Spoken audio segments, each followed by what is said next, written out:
오늘 이 본문으로 시작되는 이 부분을 예수님의 팔복설교라고 우리가 부를 수가 있습니다. 왜냐하면 방금 찬양대 찬양처럼 8가지 복을 여기서 예수님 쭉 말씀하시기 때문에 그렇습니다. 자, 그런데 이 복은 인간의 영혼에 대한 복입니다. 세상 사람들이 많은 복을 추구하고 있고 그 복을 받고 싶어서 모든 사람들이 그것을 학수고대하고 있습니다. 그래서 부귀와 장수, 명예, 입신양명 이런 것들이 인간이 받을 수 있는 놀라운 복들입니다. 그런데 이 예수님의 팔복의 영혼의 복은 그런 복들하고 다른 복입니다. 한마디로 영혼의 복입니다. 영혼의 복인데요, 자, 인간의 영혼은 가장 큰 특징이 무엇입니까? 영원한 존재라는 것입니다.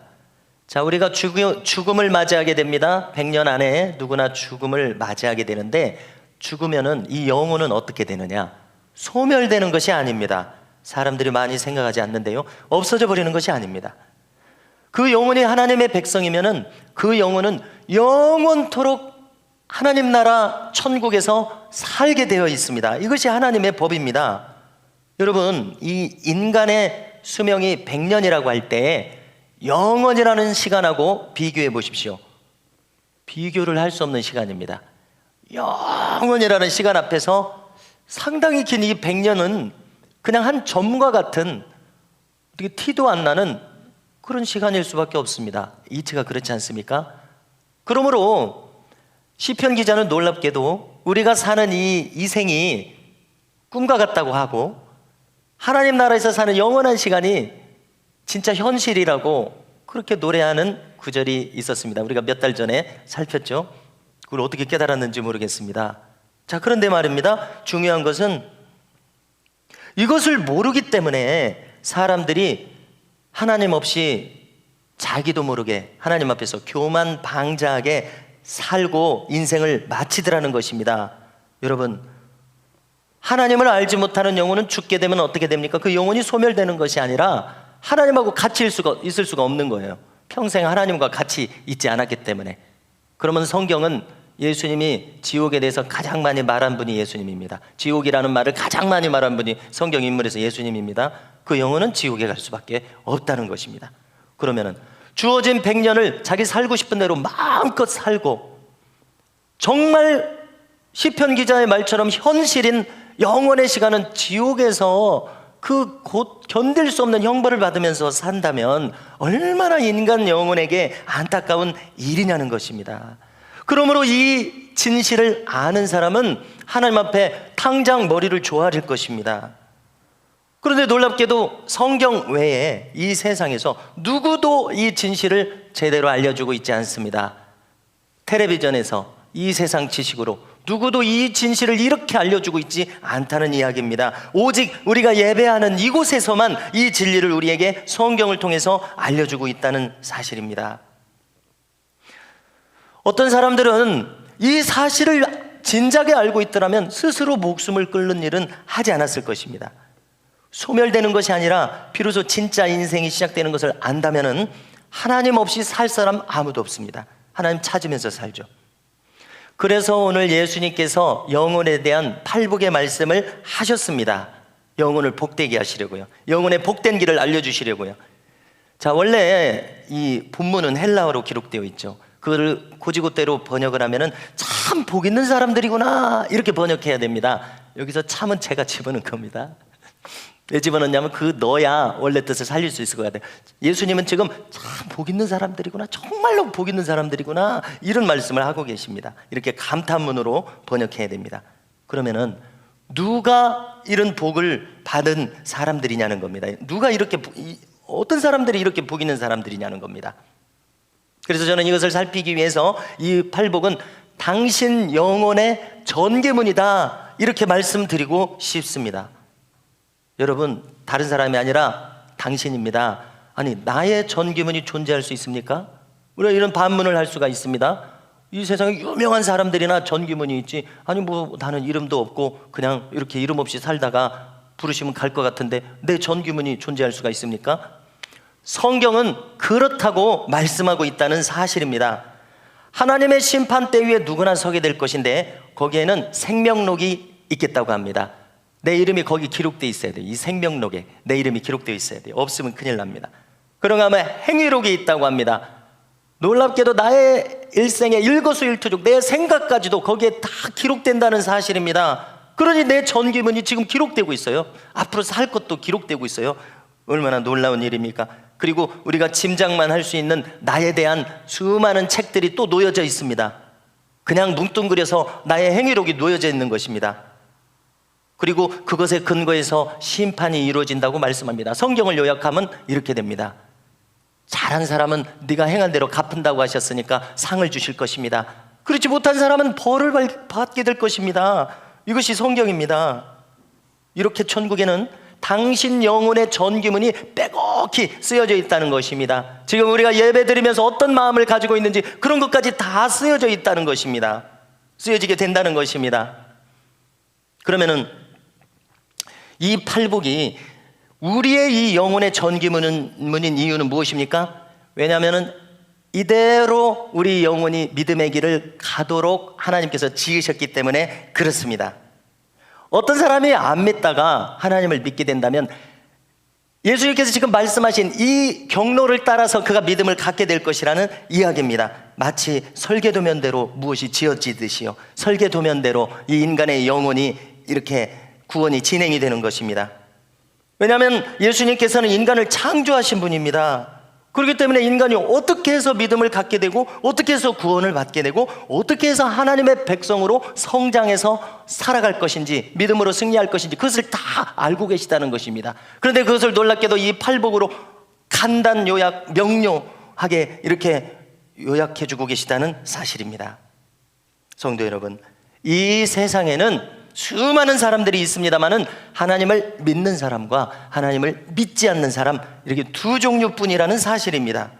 그러면 어떻게 하나님을 알지 못하는 사람이 하나님을 아는 이 기적과 같은 일이 일어나겠느냐는 것입니다. 어떻게 해서요?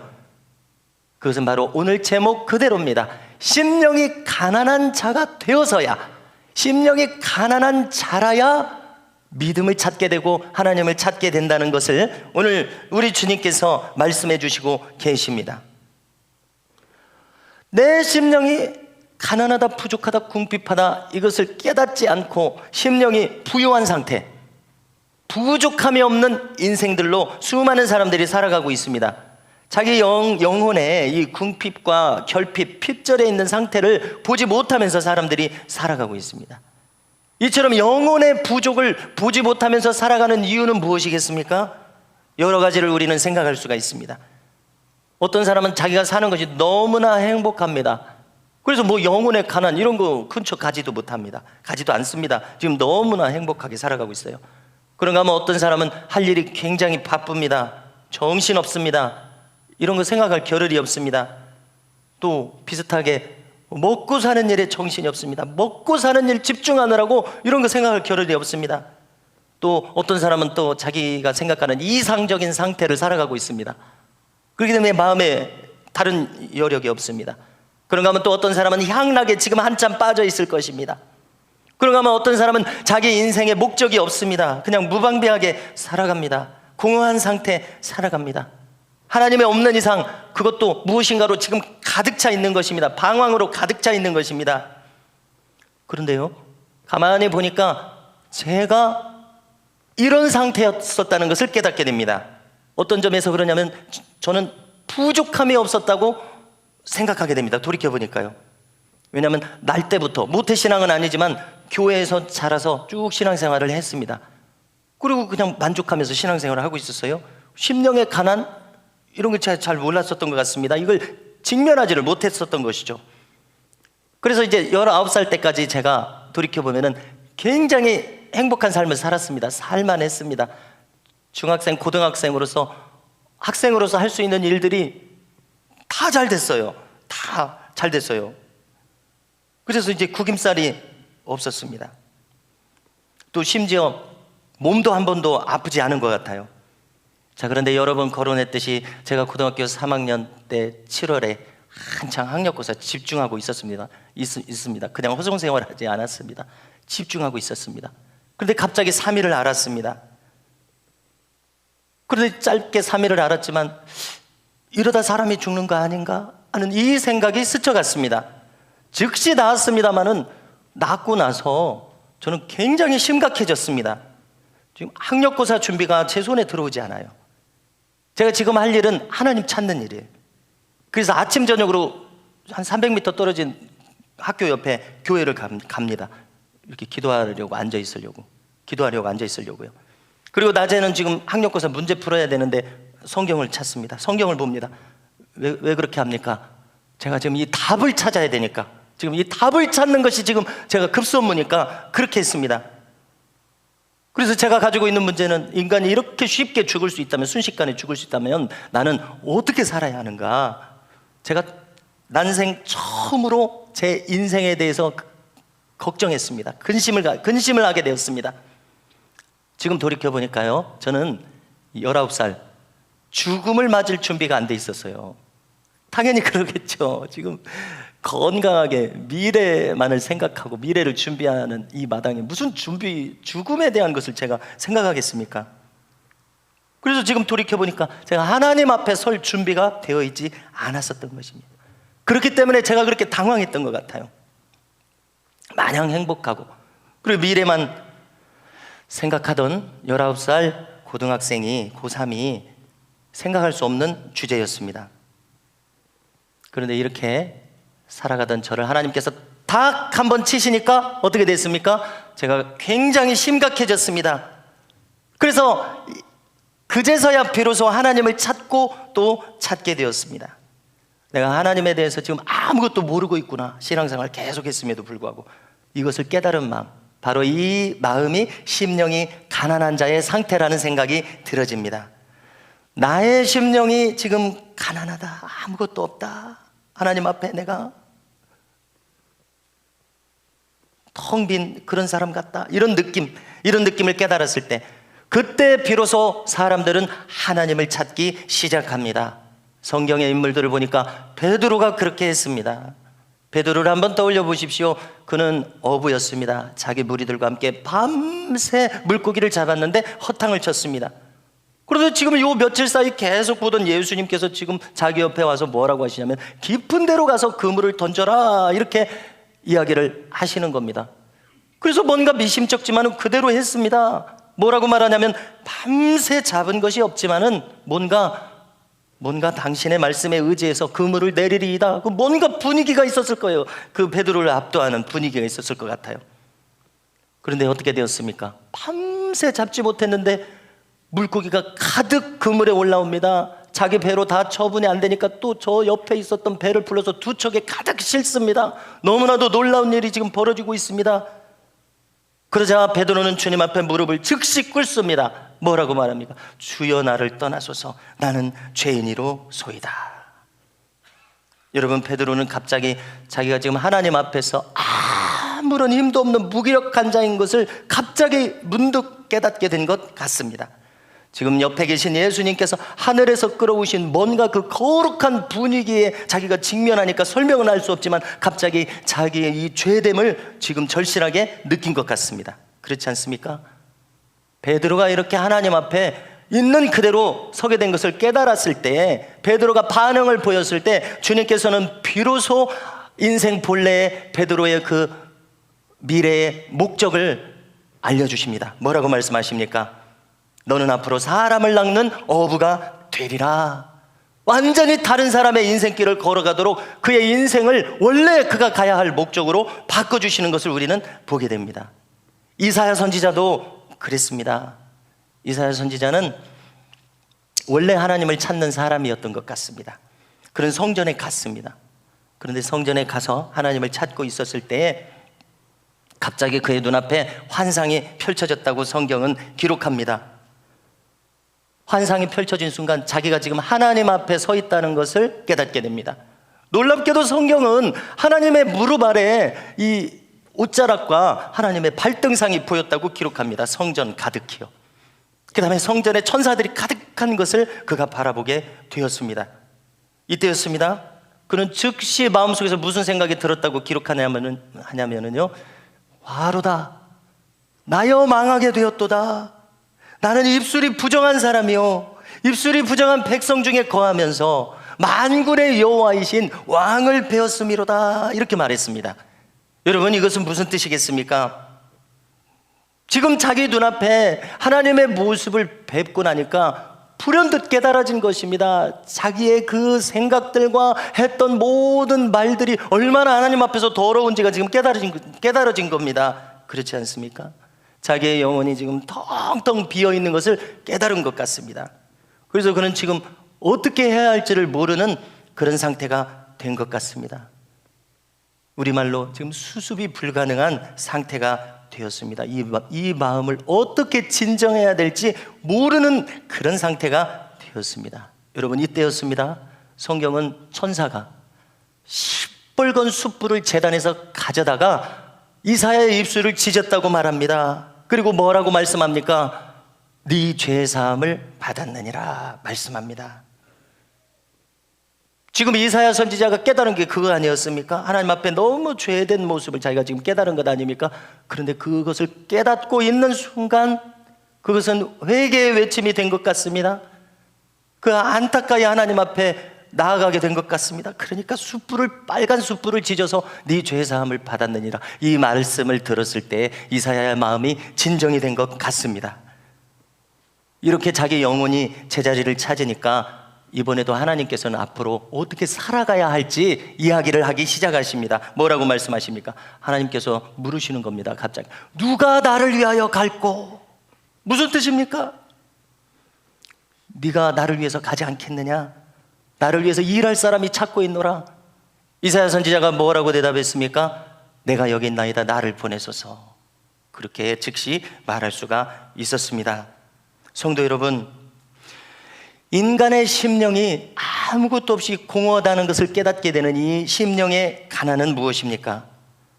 이 심령의 가난은 하나님 외에는 그 어떤 것으로도 채워질 수 없다는 것을 우리가 성경을 통해서 깨닫습니다. 성도 여러분, 한번 생각해 보십시오. 이 세상에 안 좋은 것들이 많이 있습니다. 안 좋은 것들, 그냥 내가 감정적으로 느끼기에도 안 좋은 것들이죠. 피하고 싶은 그런 것들이 있습니다. 그런데 그 피하고 싶은 것 말고요, 좋은 것들이 또 있습니다. 어떤 것들이 인간들에게 좋은 것입니까? 어떤 것들이 인간에게 좋은 것들입니까? 그런데 그것들로 인간의 궁핍함을 채울 수가 없다는 사실입니다. 인간의 심령의 궁핍함, 그것은 돈으로 채워질 수 없습니다. 명예로 채워질 수 없습니다.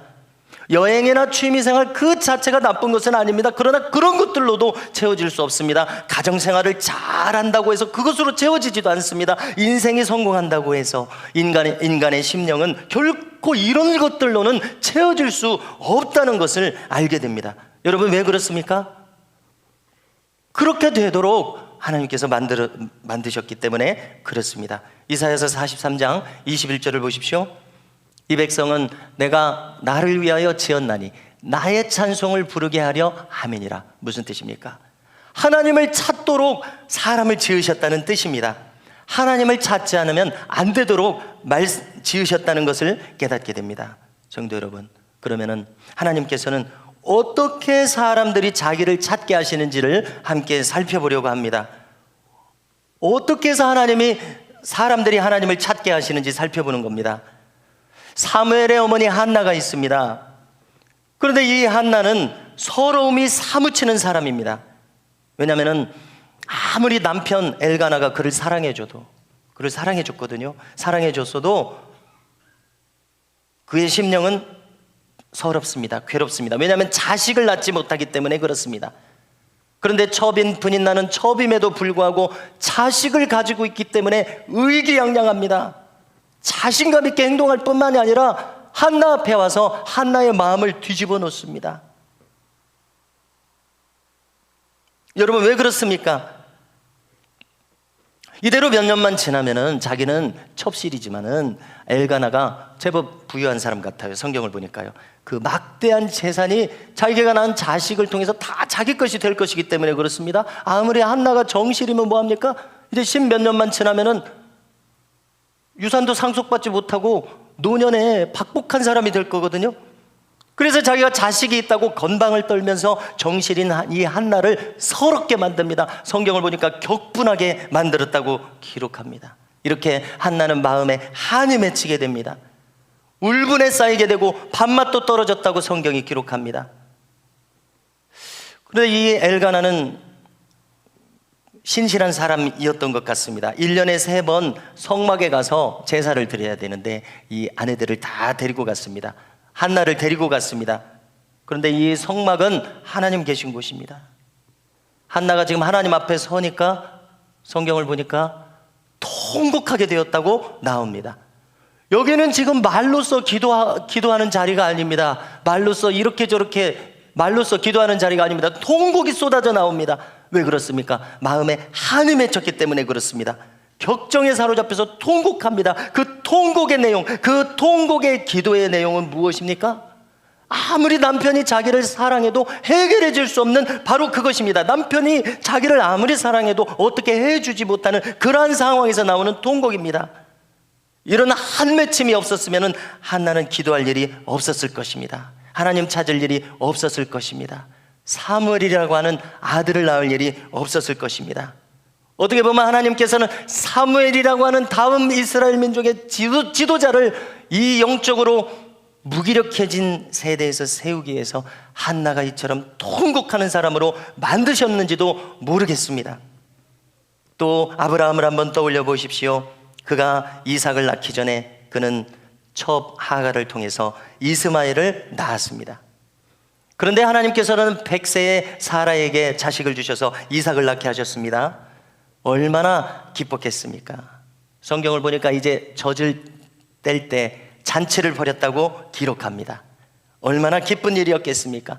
그런데 이 잔칫날이 사라에게는 복장 터지는 날이 되었습니다. 괴로움 당하는 날이 되었습니다. 왜 그렇습니까? 하갈의 자식 이스마엘이 이제 막 젖된 아이 이삭을 조롱하고 놀리는 그런 것을 자기 눈으로 직접 보게 되었습니다. 여러분, 사라가 그것을 보고 분노합니다. 그 분노를 감추지 않습니다. 남편 아브라함을 찾아갑니다. 당장 저 보좌를 내쫓으라고 합니다. 자기 두 눈 뜨고 볼 수가 없다는 것이죠. 한 푼도 상속해 줄 수 없다고 이야기합니다. 아브라함이 정말 난처해졌습니다. 이때였습니다. 하나님께서 아브라함에게 이야기하십니다. 사라의 말을 들어라. 사라의 말을 들어줘라. 저 모자를 광야로 내보내라. 그러나 내가 그들도 한 민족을 이루게 하리라. 하나님 말씀이 이렇게 떨어졌습니다. 그래서 이 모자가 광야에 내쫓깁니다. 광야로 내보내집니다. 광야를 헤맵니다. 물이 다 떨어져 버립니다. 그러자 하갈이 떼약볕에 이 관목 아래에 이 아이를 내려놓습니다. 너무나도 무더운 이 광야에서 이대로 지금 죽게 생겼습니다. 이때였습니다. 하갈이 방성대곡하면서 자기 신세를 한탄합니다. 그런데 보니까 천사가 내려와서 이 장면을 바라보고 있습니다.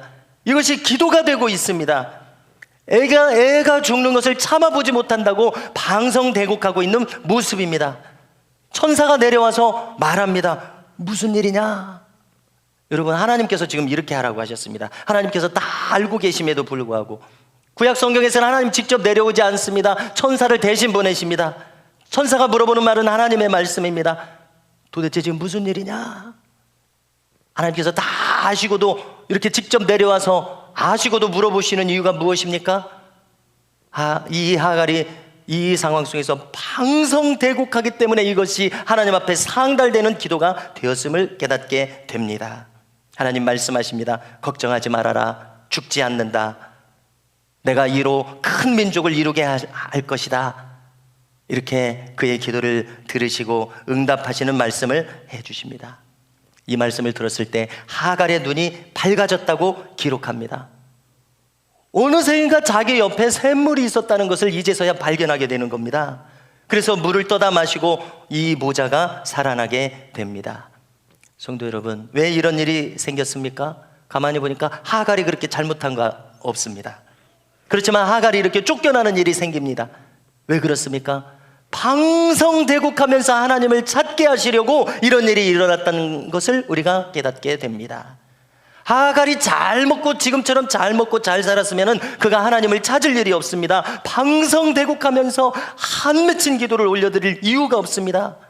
그런데 성도 여러분, 가만히 생각해 보니까 나도 마찬가지더라는 것입니다. 그대로 아무런 일 없이 아무런 걱정 없이 살면 방성대곡할 일이 없습니다. 하나님을 찾을 일이 없습니다. 하나님을 구할 일이 없습니다. 제가 지난 몇 년을 통해서 우리 교회에 와서 보니까 우리 미담교회에 어려움이 생겼었습니다. 그래서 그 결과 어떻게 마음을 먹으셨습니까? 아무 연줄도 없는 목사를 공정하게 뽑아야 되겠다는 그런 마음을 갖게 하셨다는 생각이 들어졌습니다. 이것은 무슨 뜻입니까? 이제 하나님만을 의지하는 교회가 되겠습니다. 여러분, 인간의 마음은 인지상정입니다. 인간의 이 타락한 마음은 누구라도 막 의지하고 싶어집니다. 그래서 수많은 교회들이 뭔가 연줄이 있는 그 다음 목사를 세우려고 막 하게 됩니다. 뭔가를 의지하고 싶어지는 것이 인간의 마음이기 때문에 그런 것 같습니다. 그런데 하나님을 의지해야 되는데 뭔가 다른 것을 이렇게 의지하는 겁니다. 그런데 이루 말할 수 없는 어려움을 당하게 되니까 하나님만을 찾는 교회가 되게 하신 것 같습니다. 하나님이 알아서 하십시오. 하나님께서 알아서 세워주십시오. 하나님께 다 맡기겠습니다. 이 소리를 하나님은 듣고 계시는 것 아닌가 하는 생각이 듣게 됩니다. 또 저를 돌아봤습니다. 김종식 목사가 하는 일이 잘 되면 하나님 찾을 일이 없습니다. 서럽고 한 맺힐 일이 없습니다. 비참한 마음이 드는 목사가 될 일이 없습니다.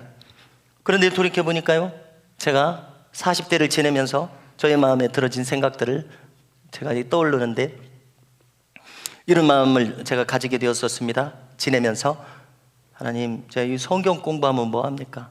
써먹을 수도 없는 이 성경 공부하면 뭐합니까? 이런 마음이 이제 들어진 거예요. 또 하나님, 제가 이 기도하면 뭐합니까? 기도하기도 어렵고 기도할 수 있는 것도 없고 마음 놓고 기도할 수 있는 것도 없고 제가 기도하면 뭐합니까? 이런 마음을 들어주고 이런 마음이 들어주고 이런 마음을 수용했어요. 여러분, 성경을 보지 않습니다. 성경을 공부하지 않습니다. 기도를 하지 않습니다. 어떻게 이 사람이 목사의 일을 감당하겠습니까? 어떻게 이 사람이 겉으로는 안수받은 목사예요. 그럼 어떻게 이 사람이 하나님 말씀을 듣지 않고 하나님께 기도하지 않고 어떻게 목사의 일을 감당하겠습니까? 시간이 지나니까 너무나 비참한 마음이 들어지는 것입니다. 하나님, 제가 이렇게 비참한 자로 살아가게 하시려고 저를 목사로 부르셨습니까? 그때 수십 년 전에 저를 부르셨습니까? 이런 마음이 들어지는 겁니다. 제가 이 고등학교 때 지내면서 재밌게 지냈습니다. 판사가 된 1년 후배가 있습니다. 가까운 후배죠. 이 친구가 저한테 그러는 거예요. 이제 저도 잘하면서 저한테 그러는 거예요.